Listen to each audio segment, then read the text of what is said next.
స్నేహమేరా జీవితం స్నేహమేరా శాశ్వతం అంటూ గడిపారు ఆ మిత్రుడు.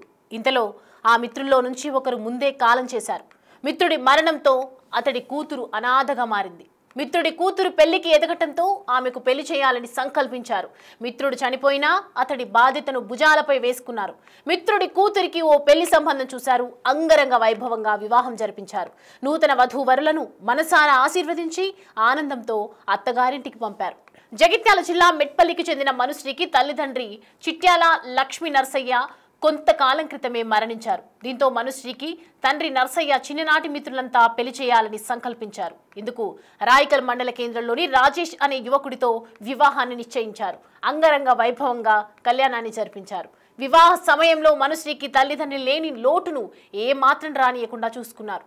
మనుశ్రీకి పెళ్లి చేయడంతో పాటు రాత్రి బరాత్ను సైతం నిర్వహించారు. రాత్రి బరాత్లో స్నేహితులు నృత్యాలు చేసి అమ్మాయికి నీ బుల్లెట్ బండెక్కి వచ్చేత్తప్ప అంటూ సాగే పాటకు అనుగుణంగా స్కూటీ పైన నూతన జంటను ఎక్కించి నృత్యాలు చేపించారు నర్సయ్య స్నేహితులు.